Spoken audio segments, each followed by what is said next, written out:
Ethical Perspectives on the News is produced by the Interreligious Council of Lynn County, which is solely responsible for its content. The views and opinions expressed on this program do not necessarily reflect those of the staff and management of KCRG TV9.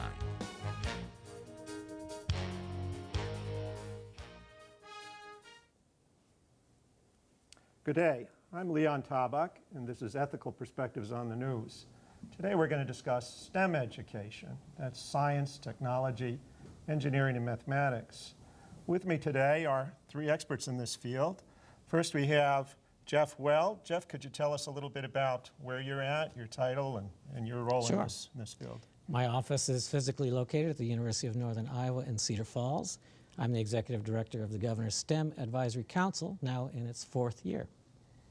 And also with us today is Cindy Dietz at Rockwell Collins. Can you tell us a little bit more about how your work at that company involves you with STEM education? Sure. I'm the Director of External Relations, and one of my roles is our Community Relations function, which really focuses on our education outreach and charitable giving.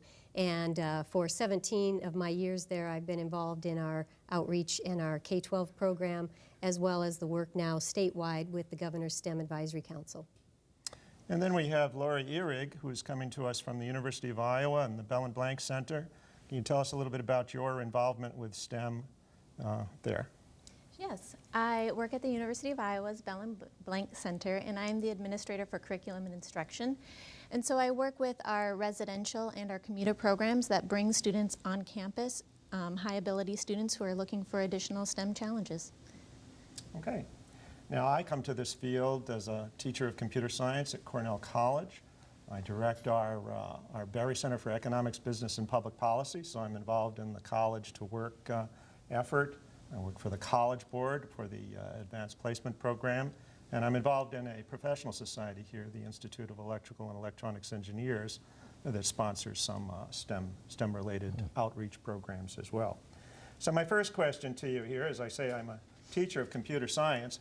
Last year was the 50th anniversary of the birth of the basic programming language.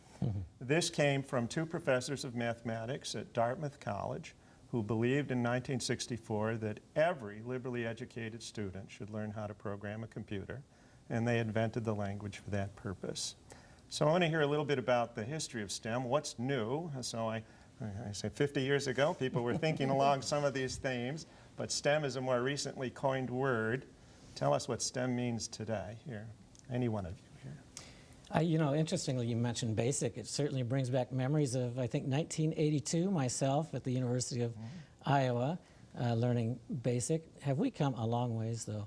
The T in STEM is prominent. It's a significant component of our effort to prepare Iowa youth to thrive in the technology realm and study post-secondary technology majors to end up in technology industries if we have our way, and that's the same for the E and the M and the S as well.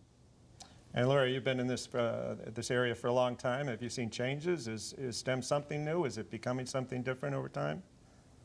I think it depends upon how people embrace the term STEM.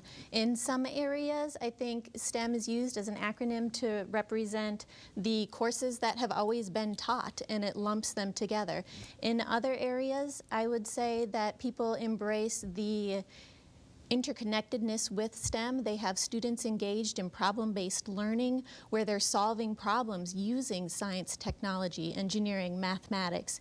In other areas, we see where teachers are, especially in the field of science with the next generation science standards, having an engineering focus. We see teachers figuring out, how do I do this? How do I split time between science and engineering? And how do I create an environment where the time isn't so much split as in I'm bringing those things together? Now, Cindy, you're at a company that's an engineering firm, employs a lot of engineers, and some of the commentary I've heard about STEM over the years is then there's a lot of emphasis on the S and the M, and sometimes the T and the E gets left out in some people's opinion. Is that a concern for you? Or?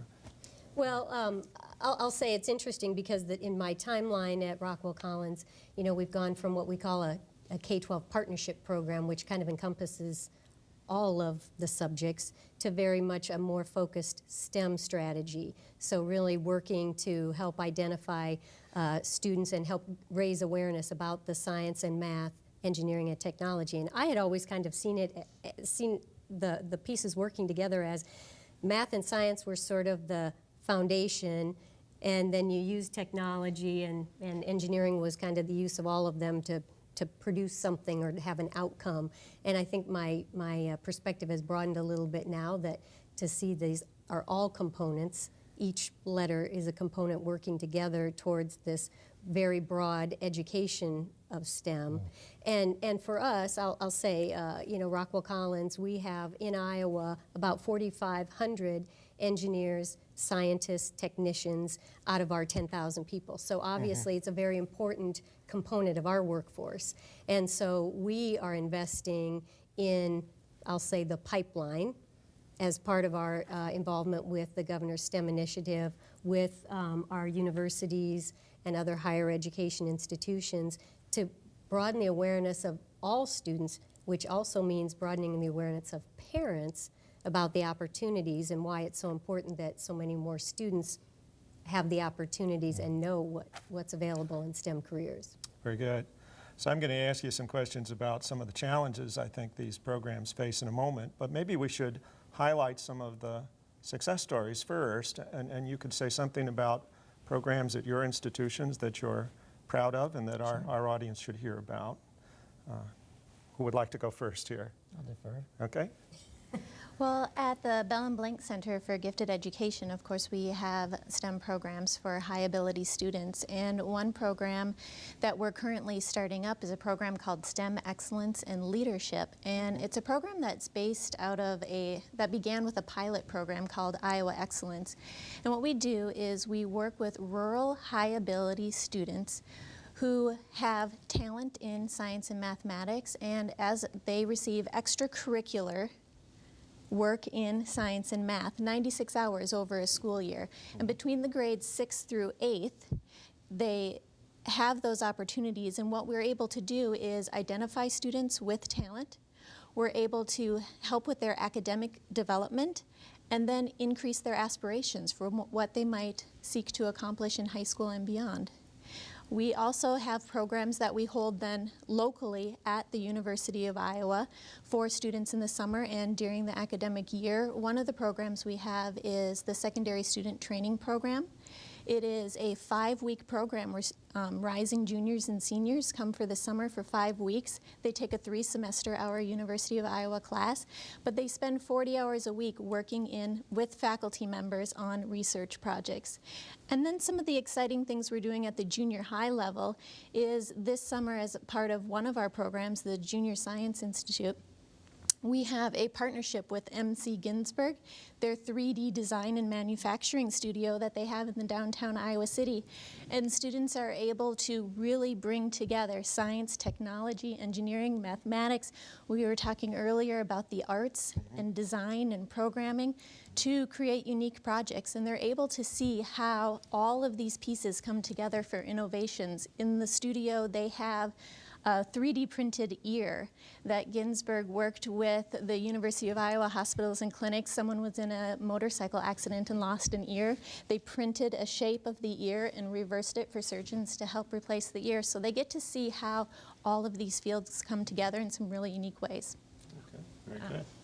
Cindy, you want to tell us about some of Rockwell's programs? Sure. One that I will highlight we call Introduce a Girl to Engineering, and it does take place during Engineers Week, which is the 3rd week of February, because one of the challenges we face and continue to in engineering especially is that young women don't seem to be interested or show at least the interest in entering engineering fields. And so we continue to try to expose them to various aspects to say, 1, you're capable, 2, we need your input as, the diversity of thought. So we need more than what we have right now, which is very much white, male, middle age, I will say. So we're always looking for opportunities, as the indication about, rural students, urban, young women, people of color, all, really need to have opportunities. And so one program, this Introduce a Girl to Engineering, we bring in about 100 girls,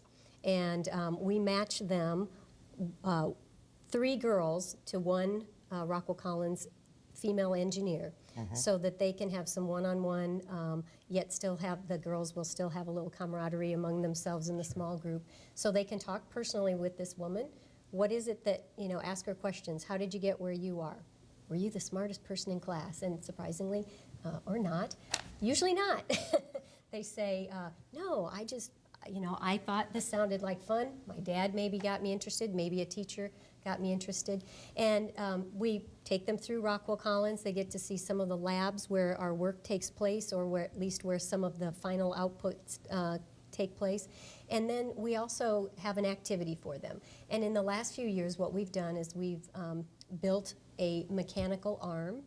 And part of this, then, the arm that is built by these teams of girls, they're sent off to other parts of the world where prosthetics just are not affordable or available. Because one of the pieces we've found out through some research, not ours, but partners that we work with, is that young women want to know how they can make a difference.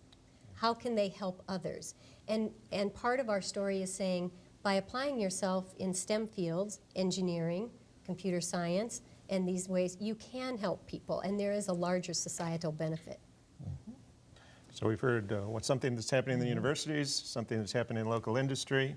Maybe you're our man to tell us about what government is doing to support these programs. So happy to. In fact, we're building upon the great work of the University of Iowa and Rockwell Collins and a variety of other industry partners. In our 3.5 years of existence, we have rolled out a statewide STEM network of 6 regional hubs. We've carved the state into 6 pieces. The southeastern component is the one that I'm going to highlight. This year, we're impacting approximately 117,000 pre-K through 12 youth with regard to STEM programming. That translates to somewhere around 2,200 educators. Here in the Southeast alone, through the hard work of the regional STEM manager, Christine Bullock, housed at the University of Iowa in partnership with Kirkwood Community College, has 188 teachers under her watch throughout the region who are all scaling exemplary, best-known STEM programming to their kids, and that numbers to about 10,000 southeastern Iowa kids pre-K through 12 enjoying some of this programming. Additionally, we have STEM festivals operating throughout the region. Chances are you all have heard about and attended and maybe even contributed to some of these STEM festivals that Christine and her team are organizing to share the excitement of STEM and the importance of it for Iowa's future with parents and youth. Just recently, we announced a series of awards. The STEM Council conducted a competition by which school districts could apply for small grants to build partnerships with industry. These are called Iowa STEM CAPS. CAPS stands for Centers for Advanced Professional Studies. These are partnerships of local industries with schools. 5 were awarded early this fall. 4 of them are right here in the Southeast. Cedar Rapids Schools partnering with College Community. Kirkwood Community College has a regional center on the University of Iowa Research Park. They're an awardee. Washington, down in southeastern Iowa, is an awardee. Bettendorf and Pleasant Valley are building one of these industry school partnerships, as is a little community known as Northeast Goose Lake. Very exciting prototypes for what we hope will spread across Iowa, the efforts of our secondary schools uniting with local business and industry to make the lessons relevant, pertinent, real world, and applied. And I think the only other thing I'll mention, I could go on all night about some of the programming, but teacher professional development, practitioners out there now, and the opportunity we're providing to teachers to enter industry in the summertime through programs called Real World Externships. Rockwell Collins has been a great partner and host for some of these teachers. The State Hygienic Lab, Procter & Gamble, and a variety of industries sprinkled across the Southeast and across the entire state, in fact, taking in teachers for summer experiences by which they finally can go back to their school in the fall and answer that student question, when am I ever going to use this? Right. So that prompts me to ask about the preparation of teachers and whether we have the teachers that are necessary to support these programs. I've encountered in my own work some high school teachers of computer science who were pressed into service coming from other departments at the high school and not having much study or any study of computer science in their own college careers. Many of them energetic and dedicated, but struggling to keep up and stay ahead of the students. So talk a little bit about what the current supply of teachers who are ready to execute these programs is, and a little bit more about what you're doing to help these teachers prepare for this role. Maybe go back to Lori at this point here, if you were. Well, I don't know about the numbers as far as the current supply of teachers that we have for our STEM fields, but I do know what you said. Teachers are enthusiastic and they are working as hard as they can to meet the needs of their students. But I also know that enthusiasm isn't enough. Teachers need strong content knowledge in order to be effective teachers in their fields. They also need strong pedagogical knowledge to be able to support their students and to take that content that they know and identify where will those students struggle with the content that they're teaching them, what misconceptions do they have, what sort of resources will work best, how do you model these ideas with students. And so oftentimes we have a conception that as long as someone has strong content knowledge, they will be an effective teacher, and that's simply not the case. And so what we need to support these teachers is we need teacher education programs, we need teacher professional development opportunities that help teachers develop their pedagogical knowledge and merge that with their content knowledge. A sad fact is that teachers who have strong content knowledge and don't go through effective teacher education programs end up oftentimes in high-need schools. They leave teaching at rates higher than the normal rate of leaving, and what that does is it creates situations where we have schools with students who need really effective teachers, and they're encountering first-year teachers over and over and over again. Is this a principal challenge that you would, or do you see this not? Oh, it's a significant opportunity is how I would phrase it. You know, interesting, I'm going to take off on a point that Lori made early. Sure. STEM is something of a new ballgame. I think if we each reflect on our own school experiences, we could name a teacher who was very STEM-ish, if I may, back in our day, but they were a rarity. They were combining and integrating modern technologies, programming and probeware, et cetera, with the engineering and design concepts inherent in a physics class or a biology class or what have you, with some algebra and calculus and statistics sprinkled in. That's a STEM teacher, but I dare say that that's more often a rarity in the modern school. A STEM classroom is integrated, it's hands-on, it's relevant, it's student-focused, it's problem-solving, and that is something of a new game, especially the integration of the fields. As I think Lori alluded to, STEM isn't about 4 disciplines. STEM is about a way of teaching and learning. So we do have something of a challenge ahead with regard to preparing teachers to teach STEM as opposed to teaching a siloed disciplinary content topic. So we're very excited that the Board of Educational Examiners, working with the STEM Council last year, created a new license for the state, a new teaching endorsement called STEM, right alongside a physics endorsement, a mathematics endorsement, a technology endorsement comes this new STEM endorsement. Now, typical Iowa, we've built it, will they come? We don't know yet that we'll get a strong response from the candidates to pick up that STEM endorsement. We surveyed principals across Iowa to find that there's an overwhelming majority interested in hiring a STEM endorsed teacher. I know of 2 institutions in the state that have designed programs, Drake University and Grandview, and just last month we completed a multi-million-dollar proposal to the National Science Foundation to join 20 Iowa institutions in a consortium approach to sharing coursework and experiences to prepare STEM teaching graduates from our institutions. So time will tell, hopefully soon. Thank you. I'm going to turn to you here, Cindy, but I'm going to prefix my question with a little bit of a story. So as you know, this Christmas season there's a movie in the theaters about Alan Turing, the pioneering computer scientist, right? The Imitation Game. So this is, again, one of my experiences that prompted me to propose this theme to our producers. I was on the West Coast teaching high school teachers, and they were eager to learn more about Java programming for me. That was the task at hand for the next day in class. That's where they had to deliver. But I try to give them some context about the field, some historical context, some social and economic context. And I mentioned Alan Turing, and there was no recognition in the room. So these particular teachers you know, they were struggling with that immediate task, the technical aspect of our field, but they didn't see that larger context. So my question for you, at Rockwell Collins, I want to know a little bit about why we're teaching STEM, what kind of engineers Rockwell is looking for. There's some criticism of STEM that it's too narrowly vocational, that it's aimed just to, we're supposing that each one of these students is going to go off and be a computer scientist or an electrical engineer, and maybe not all of them, and that those who are might need something more than just the Java programming to be successful. Yeah, well, I would say that the workplace is evolving just like the classrooms are. So where it used to be, perhaps we would hire mostly electrical engineers and mechanical engineers, and I won't say never the two should converse or cross over. It was a handoff, perhaps.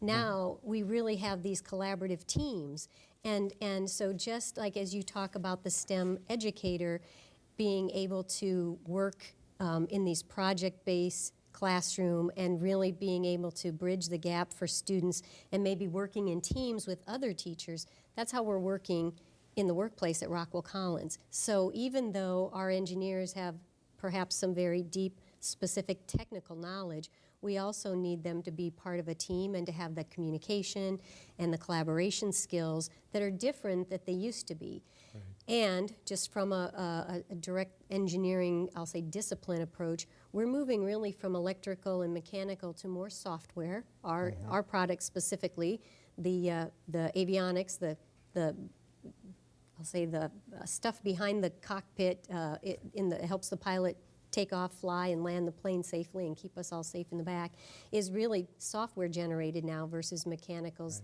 dials and toggles. And then systems engineers. So that kind of goes to that whole, can you see the big picture of how all these pieces fit together from that systems approach? Which I think, you know, when we talk about education, and especially at the K-12 level, how are we approaching education differently to address these kinds of skills for all of our students?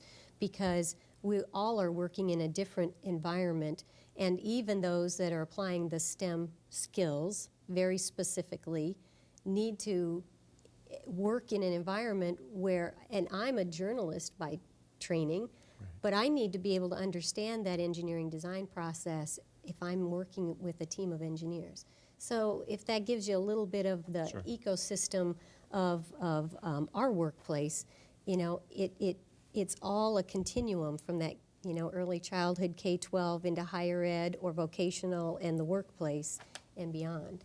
Let me build on that, if I may. Yes. So a recent study from the Business Roundtable, which is America's largest company CEOs, determined through a survey of those CEOs that 60% of their job openings currently, which, by the way, numbers to 200,000 job openings nationwide, 60% of those job openings require a basic STEM literacy. 42% of those openings require advanced STEM understanding. So there is a great career opportunity in the STEM fields for the kids who aspire toward it. STEM fields are growing with 4% the pace of career opportunities in other fields. In fact, in December, the Iowa Economic Development Roadmap was released, also known as the Battelle Report. Over 390 Iowa executives were interviewed as part of the Battelle Report. 2/3 of them were citing difficulty in recruiting talent in the fields of IT, machining, welding, and engineering. So we've got a challenge on our hands to prepare more kids to pursue post-secondary STEM and to fill some of these exciting and economic drivers of Iowa: biosciences, health, and medicine, information technology, advanced manufacturing. So that's one of the main reasons, you know, people say, why STEM? It's an economic development initiative. But more than that, for the 90% of kids currently in Iowa not pursuing STEM, which, by the way, is one of the lowest percentages in America, we've really got our work cut out for us. We're below the national average with regard to the number of kids pursuing STEM. Those who don't make it a career are still going to grow up in a world where they serve on juries that require STEM understanding. They're going to make voting decisions which have an awful lot of STEM embedded in energy decisions and healthcare. They're going to raise families and hopefully think about things like nutrition and transportation and leisure, all of which have STEM sprinkled throughout. So I think there's a moral imperative to strengthen our STEM education pre-K through 12 so that we funnel into the post-secondary pipeline and out into the world of careers, and citizens of the 21st century can function with a basic understanding of these fields. Now, Lori, we teach history in high school without the expectation that all students of history will become professional historians. Is there any danger that STEM is crowding out the humanities or the arts? Are we putting too much emphasis here in some places? I think the grave danger is looking at STEM as only an economic development area. And there's a continual tension between STEM education as job training and STEM as an education, as a liberal art. Science and mathematics are a part of liberal arts, and as Jeff was talking about, we need a strong foundation in science and mathematics in order to be productive members of society. It helps enrich us as people. We can look at the sky and study astronomy, and we can look at the sky and be inspired to create paintings and poetry and songs. And so we have to consider what our goals are for students more broadly than job training. And when we consider our goals for students, we have 13 years that we have students as a captive audience, and they deserve more than job training. They deserve to be prepared for whatever they choose to do after high school. They deserve to have opportunities to be made available to them, but they also deserve a rich education, which includes STEM and history and arts. And are there any ways that the parents in our audience might become involved or contribute? Are there activities they should know about? I know in my own professional society we have people who volunteer at science fairs and to coach robotics teams and so on. Can you highlight any such opportunities for members of our audience? Well, I think anytime parents can relay knowledge about even their own job, profession, career is very important, because I don't think we talk to our own children enough about that, much less share with others.